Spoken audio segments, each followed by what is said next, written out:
안녕하세요. 잡시광입니다. 지난 1일 영국 스코틀랜드 글래스고에서는 제26차 UN 기후변화 협약 당사국 회의, 즉 COP26이 열렸습니다. UN 기후변화 협약 당사국 회의는 1995년부터 지금까지 총 25번 열렸고, 특히 올해는 전세계적인 환경 위기를 막기 위해 탈탄소 정책으로의 전환, 친환경 에너지로의 전환을 모색하는 자리였습니다. 그런데 안토니우 구테우스 UN 사무총장은 브리핑에서 지금까지 내놓은 각국의 기후변화 정책에는 알맹이가 없다고 신랄하게 비판했습니다. 영향력 있는 국가들이 기후변화 정책에 소극적이었다고 한탄한 것입니다. 과학자들은 지구기온 상승폭을 2도씨 미만으로 억제하기 위해서는 2030년 시점에서 이산화탄소 배출량을 2010년 대비 25% 삭감해야 하며 1.5도씨 이하로 억제하기 위해서는 45%나 삭감할 필요가 있다고 주장합니다. 하지만 최근 발생한 전 세계적인 에너지 위기로 인해 유럽과 미국에서조차 탈탄소 정책을 강력히 밀어붙일 수 있을지 회의론이 나오는 가운데 과연 목표치를 채울 수 있을까 비관적인 전망이 나오고 있는 실정인데요. 그런데 이 와중에 영국 BBC 방송이 최근 유출된 UN의 자료 내용을 폭로해 파문이 일고 있습니다. 폭로 내용은 충격적이게도 UN과 일본의 이중성이 그대로 드러나 있었습니다. 일본이 앞에서는 화석연료 사용을 줄이겠다고 선언하면서 뒤로는 화석연료 사용, 철폐 속도를 늦추기 위해 UN의 과학자들에게 로비를 했다는 사실이 드러난 것입니다. 심지어 BBC가 폭로한 내용을 보면 일본은 빈곤국들의 기후변화를 위한 친환경 그린 기술 이전을 위해 경제적 부담을 떠안는 것에도 의문을 제시하며 이를 회피하기 위해 갖은 로비를 벌인 것으로 드러났습니다. 결국 겉으로는 빈곤국들의 기후변화를 걱정하는 척하면서 뒤로는 이에 동참하지 않기 위해 수작을 부렸던 것입니다. 로비를 벌인 건 일본뿐만이 아니었습니다. 글로벌 기업 중에서도 탈탄소 정책으로 인해 자신들의 이익이 줄어들 것을 우려하는 기업들이 기후변화 대응을 늦추기 위한 서류를 무려 32,000건이나 제출하면서 과학자들을 압박하고 있었다는 사실도 폭로됐습니다. BBC가 분석한 바에 의하면 화석연료 사용과 관련한 보고서는 주로 일본, 호주, 중국, 사우디아라비아, 인도 등 화석연료를 대량으로 생산하거나 소비하고 있는 나라들이 제출했습니다. 이들 나라들은 기후변화 대응 보고서에 전방위적으로 긴급하게 가속적으로 등 행동을 취할 필요가 있다는 문구조차 빼도록 로비를 시도한 것도 드러났습니다. 또한 UN 보고서 작성에 참여하는 과학자들에게 화석 연료 사용 활동을 하는 로비스트들에 대한 내용을 삭제해달라고 요구까지 했습니다. 자신들의 추한 민낯이 드러나는 것을 막으려고 한 것입니다. 제네바에 본부가 있는 세계 기상기구는 최근 발생한 온실가스 관련 회보에서 온실가스 농도가 현재 속도대로 증가한다면 지구 온도는 금세기 말까지 파리 협정의 목표인 산업혁명 이전 수준 대비 1.5도에서 2도씨 상승 수준을 훨씬 넘어설 것이고, 우리는 지금도 이미 궤도를 훨씬 벗어나 있다고 경고한 바 있습니다. 이렇게 문제가 심각한데도 앞에서는 탈탄소 정책을 지지하는 척하면서 뒤에서는 갖은 로비로 이를 늦추려고 안간힘을 써왔다니, 이번 UN에 대한 일본의 로비 사건은 기술력과 대비책은 전무한 상황에서 친환경 이미지만을 얻고 싶은 일본의 추악한 욕심이 그대로 드러난 사건으로 해석됩니다. 일본은 지금까지 탈탄소 사회를 실현하는 선진국인 척 각종 장밋빛 계획을 발표해왔습니다. 2030년까지 태양광, 해상 풍력 등 신재생 에너지를 현재의 약 2배 수준까지 키워나가겠다는 발표를 했고, 약 20조 원 규모의 기금을 창설할 계획이라고 했습니다. 이 계획들은 이번 글래스고 UN 기후변화 협약 당사국 총회에 앞서 버젓이 UN에 제출된 것입니다. 이렇게 일본 정부가 탄소 중립을 표명하자 미쓰비시 상사 역시 탈탄소 관련 투자에 20조 원을 지원한다는 발표를 하면서 정부 정책에 호응하는 듯한 모습을 보였습니다. 하지만 일본 정부도 미쓰비시도 구체적인 계획은 없고 UN 기후회의가 열리기 전에 그저 보여주기 위한 행동을 한 것에 불과했습니다.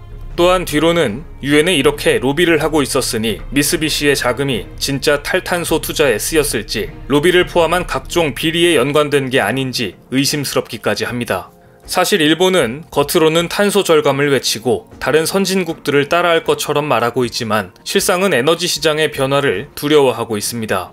첨단 IT 기술도 친환경 기술도 많이 뒤떨어져 있는 일본은 지금 탈탄소, 친환경이라는 새로운 변화를 선도할 입장이 아니기 때문입니다.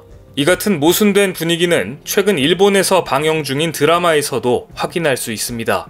일본 방송 TBS에서 방송되는 일본 침몰 희망의 사람이라는 작품은 1973년 고마스 사쿄의 소설을 원작으로 하는 드라마입니다.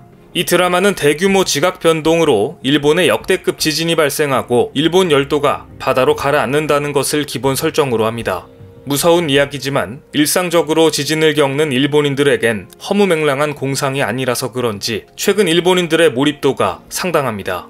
그런데 공교롭게도 드라마 일본 침몰에서 일본의 역대급 지진이 발생하는 원인은 황당하게도 탈탄소 정책이었습니다. 시작은 일본 총리가 세계환경회의에서 2050년까지 일본의 실질적 탄소 배출량을 제로로 만들겠다고 발표하는 장면입니다. 마치 올해 제26차 UN 기후변화 협약 당사국 총회를 떠올리게 하는 듯합니다. 드라마에서 일본 정부는 탄소를 발생시키지 않는 새로운 에너지원 셀스틱을 해저에서 뽑아내 이를 활용한다는 계획을 발표합니다. 하지만 드라마 속 과학자는 이 계획이 불안정한 플레이트를 자극해 일본의 대형 지진을 유발할 수 있다고 경고합니다. 그러나 정치인들은 귀담아 듣지 않고 비극이 시작됩니다. 탄소 배출량을 제로로 만들기 위해 새로운 에너지원을 해저에서 뽑아내고 이것이 일본 침몰을 가져왔다는 설정이라니 최근 일본인들이 탈탄소 정책을 늦추려고 유엔에 로비까지 하는 현재의 상황과 맞물려 봤을 때 탈탄소 정책의 부정적인 이미지를 심어주기 위한 의도가 다분해 보이는데요. 그런데 일본이 유엔을 통해 허울 좋은 이야기만 하며 이미지 메이킹만 하다가 조용히 실속 없이 끝내는 사례는 상당히 많았습니다. 얼마 전 일본이 주도했던 유엔 생물다양성 회의 역시 비슷한 사례입니다. 이 회의의 결론은 정말 황당한데요. 민감한 문제는 나중에 논의하자가 결론입니다. 중국 쿤밍에서 열린 유엔 생물다양성 회의는 세계 100여 개국 대표들이 참석했지만 대량 멸종을 방지하기 위해 어떻게 목표를 달성할지 구체적인 실행 방안이나 국가별 구속력조차 없이 끝났습니다. 특히 지난 2010년 일본에서 채택된 선언에서 각국 정부는 2020년까지 생물 다양성의 훼손을 늦추고 서식지를 보호하기 위한 20개 목표를 설정했지만 그 어느 것도 달성된 것은 없었습니다. 오죽하면 중국 환경부 장관은 구속력 없는 정치적 의지 선언일 뿐이라고 이 회의의 의미를 격화시켰습니다. 게다가 로비에 익숙해진 유엔은 최근 들어 위상을 더욱 떨어뜨리는 일을 자초하고 있습니다. 유엔 산하 세계 식량 계획 수장이 미국 전기자동차 업체 테슬라의 최고 경영자인 일론 머스크 등 억만장자들에게 통 큰 기부를 요청하면서 했던 발언도 구설에 올랐습니다. 비즐리 사무총장은 일론 머스크와 제프 베이조스와 같은 세계 최고 부자들이 그들의 자산 가운데 2에서 3%를 기부하면 전 세계의 기아 문제를 해결할 수 있으니 이번 한 번만 통 크게 기부해달라고 한 것인데요.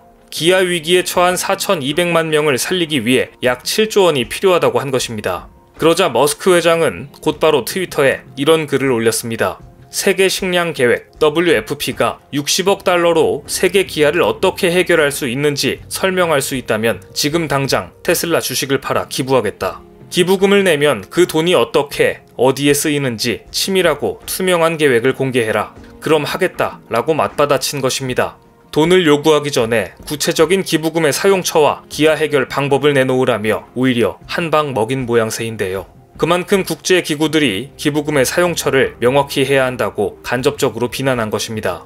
어찌됐든 유엔이 이렇게 계속 돈 타령만 하며 실질적으로 구속력 없는 공허한 이야기만 계속한다면 유엔의 존재 이유에 대해 회의론이 일 것입니다. 자신들의 존재 이유를 설득하기 위해서라도 유엔은 앞으로 일본처럼 앞에서는 호응하는 척하면서 뒤에서는 자신들이 유리하게끔 로비에만 열중하는 나라들을 철저하게 배제시켜야 할 것입니다. 오늘 준비한 소식은 여기까지입니다. 댓글을 통한 여러분들의 많은 의견 기다리겠습니다. 많은 분들의 생각이 모였을 때 진정 가치 있는 지식이 완성될 것입니다.